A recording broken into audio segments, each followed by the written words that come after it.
Important announcement होने जा रही है या हो गई है वो माइक वॉल्स हैं। ये जो है ये भी चाइना हॉक है और ये जो है ये चाइना के बारे में इनकी बड़ी सख्त पॉलिसीज हैं और ये कहते हैं कि भाई यहाँ से मशरिक वुस्ता से और यूरोप से और यहाँ से हमें निकल के जरा इंडो पैसिफिक की तरफ जाना चाहिए। उनकी अगर देखा जाए कि he is very pro India. The next national security advisor of the United States is very very pro India. उनकी एक बड़ी अंडरस्टैंडिंग है इंडिया के हवाले से। जो एंटी चाइना या चाइना को कंटेनमेंट करने की रोबस्ट पॉलिसी है वो हम सब उससे वाकिफ हैं। जो अब तक उन्होंने की 3 नॉमिनेशन क्रिस्टल क्लियर तरीके से हमारे सामने आई हैं, मार्को रूबियो की for the secretary of state, senator Marco Rubio Florida के, या माइकल वॉल्ट्स जिनको नॉमिनेट किया गया है for national security adviser NSA, या एलिसे स्टेफेनिक मेरा ख्याल उनका नाम है जिनको नॉमिनेट किया गया है for the ambassador to the United Nation. Doctor Jaishankar ने बिल्कुल सही कहा, the world is nervous but India is not nervous, because India America की साथ पार्टनरशिप, कॉम्प्रिहेंसिव ग्लोबल पार्टनरशिप में भी है, but India also talks of multi alignment.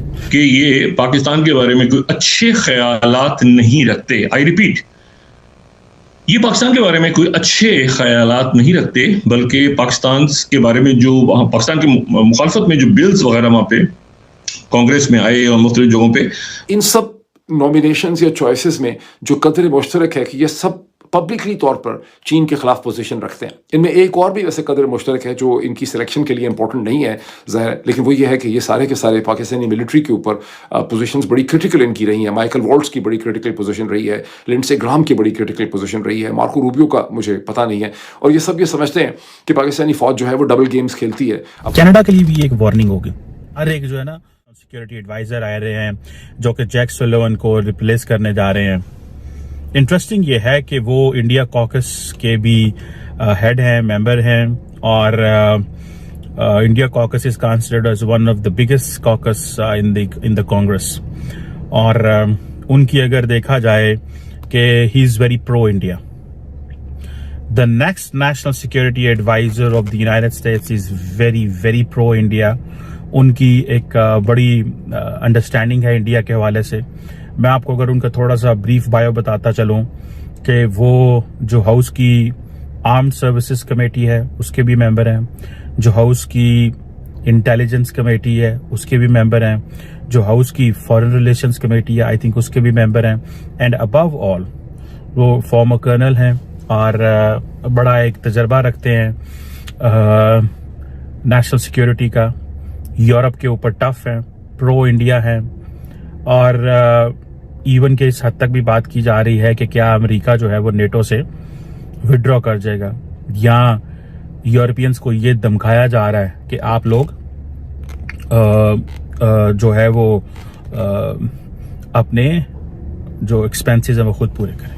ये एक चीज है। आप जरा थोड़ा सा इसका एनालिसिस करें फ्रॉम इंडियन पर्सपेक्टिव। देखिए, हमने कई दफा बात की है कि अमेरिका के अंदर देयर इज अ बायपार्टिजन सपोर्ट। जो कल मैं बात कर रहा था कि डॉक्टर जयशंकर कह रहे हैं कि ट्रंप के आने से बहुत सारे मुल्क नर्वस हैं, इंडिया नर्वस नहीं है, वो बात ठीक कह रहे थे वो। और ये बात आप देखें कि already a member of the India caucus जो है वो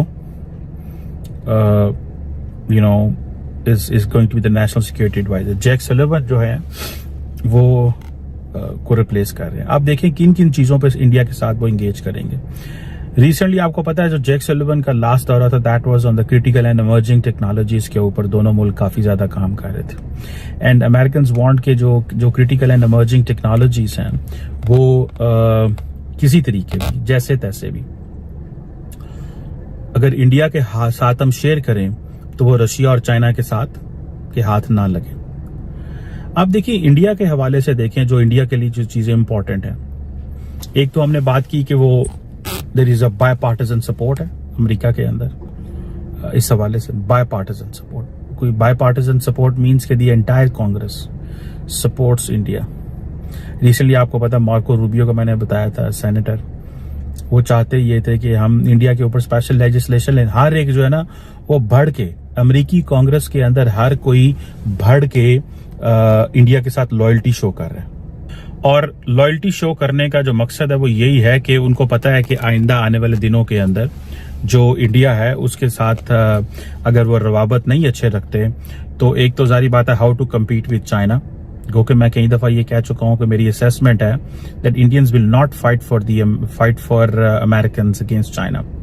इंडियंस किसी के लिए नहीं लड़ेंगे, वो सिर्फ अपने लिए लड़ेंगे अगर उनको मौका आया, और वो किसी को कहेंगे भी नहीं कि वो उनके लिए कोई लड़े, बिकॉज फिर उनको भी लड़ना पड़ेगा किसी के लिए। सो वो बड़ी क्लैरिटी है इंडियंस के दिमाग में कि हमने क्या करना है और क्या नहीं करना। अच्छा, अब अगर आप यहाँ पे आए और यहाँ पे आके देखें तो सबसे पहले जो चीज है वो देखने वाली ये है कि क्या ये जो पन्नू वाला केस है क्या ये अमेरिकन क्लोज करेंगे, वन थिंग। सेकंड चीज, ये इंपॉर्टेंट चीज है क्योंकि जो पिछले नेशनल सिक्योरिटी एडवाइजर थे उन्होंने टफ टाइम दिया था मौजूदा नेशनल सिक्योरिटी एडवाइजर जो इंडिया के हैं उनको, और वो टफ टाइम देने का मकसद ही ये था कि होता पता है क्या है, जब आप समटाइम्स इंगेज करते हैं, राब्तों में होते हैं, तो देन आप जब इंगेज करते हैं, राब्तों में होते हैं, तो आप बहुत सारी चीजों पे इकट्ठे सोच रखते हैं और बहुत सारी चीजों में आपकी सोच इकट्ठी नहीं होती। अमरीकी सदर डोनाल्ड ट्रंप ऑलरेडी जो है वो 60% टैरिफ्स लगाना चाहते हैं चाइनीज जो एक्सपोर्ट इंडिया चाइना अमेरिका जाएंगे। ये जो नेशनल सिक्योरिटी एडवाइजर हैं, आपको पता है कि ऑलरेडी अमेरिकन कंपनीज जो हैं वो चाइना से भागना शुरू कर रही हैं। देखें, ये जो मार्केट्स है ना, मार्केट्स वर्क विद सेंटिमेंट्स के साथ काम करती हैं। आपको ये पता चले कि आइंदा आपने एक कंपनी है जो कि चाइना में प्रोडक्शन करती है, अमेरिकन कंपनी है, उसने अमेरिका में वादा किया हुआ है कि हम इस रेट पे आपको एक प्रोडक्ट देंगे। आप उस प्रोडक्ट का रेट 2 महीने बाद बदल दें, 4 महीने बाद बदल दें, 6 महीने बाद बदल दें, तो वो स्टेबिलिटी तो नहीं होगी। कि ये पाकिस्तान के बारे में कोई अच्छे ख्यालात नहीं रखते। आई रिपीट, ये पाकिस्तान के बारे में कोई अच्छे ख्यालात नहीं रखते, बल्कि पाकिस्तान के बारे में जो पाकिस्तान की मुखालफत में जो बिल्स वगैरह वहाँ पे कांग्रेस में आए और मुख्तलिफ जगहों पे, तो उसमें मार्को रूबियो जो है उनका एक इम्पॉर्टेंट रोल रहा। तो ये जो है ये सेक्रेटरी स्टेट हैं, ये ईरान और इसराइल के लिए ये बड़े उनकी फेवर में हैं और चाइना के हॉक हैं। पाकिस्तान के बारे में कोई अच्छे ख्यालात ये नहीं रखते और ये जो है ये संभालेंगे, वहाँ पे सेक्रेटरी खारजा की जो सीट है वो ही संभालेंगे। अच्छा, दूसरी जो इम्पोर्टेंट अनाउंसमेंट होने जा रही है या हो गई है वो माइक वॉल्स हैं। माइक वॉल्स जो हैं वो 50 साल वो अमेरिका के वेटरन रहे हैं, ग्रीन बेरेट जो उनकी स्पेशल फोर्सेस हैं उसमें वो इन्वॉल्व रहे हैं। अच्छा, ये जो है ये भी चाइना हॉक हैं और ये नेशनल सिक्योरिटी एडवाइजर। अब ज़ाहिर अफगानिस्तान में रहे हैं तो यकीनन अफगानिस्तान, पाकिस्तान, मशरिक़ वुस्ता, इन सारे मुल्कों की पॉलिसी, अफ्रीका, इन सारी मुल्कों को ये अच्छी तरह समझते हैं। तो नमस्कार दोस्तों, वेलकम टू केवी पॉलिटिकल। दोस्तों, हाल ही फिलहाल में जियो पॉलिटिक्स आप सभी को पता है किस लेवल पे चल रही है तो उससे रिलेटेड आपके लिए आज ये न्यूज़ थी कि किस प्रकार मीडिया का रिएक्शन होता है भारतीय डील्स, जो भी भारत डील करता है, कहीं यहाँ कुछ भी अगर बात होती है तो डॉक्टर एस जयशंकर एक ऐसे व्यक्ति हैं जिसे वर्ल्ड का हर देश सुनना चाहता है, क्योंकि वो मायने रखता है एक विदेश मंत्री के तौर पे। क्योंकि भारत हमेशा से शुरुआत से ही नॉन अलाइनमेंट मूवमेंट में रहा है कि हम किसी के साथ नहीं देते भैया, जो हमारे लिए प्रॉफिटेबल, जो हमारे लिए अच्छा, जो दुनिया के लिए अच्छा, हम उसको सपोर्ट करते हैं।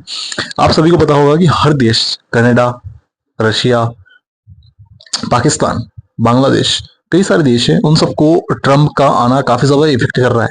कुछ देशों के लिए काफी ज्यादा अच्छी बात है तो कुछ देशों के लिए काफी ज्यादा बुरी बात है। जैसे कि पुतिन काफी ज्यादा खुश है कि ट्रम्प आ गए, और ट्रम्प की नीति देखा जाए तो रशियन के समर्थन में रहती है। खासकर ट्रम्प का है अमेरिका को ग्रेड बनाना, अमेरिका सेंट्रिक ही रहती है, वो वर्ल्ड में ज्यादा पंगे अड़ाना नहीं चाहते।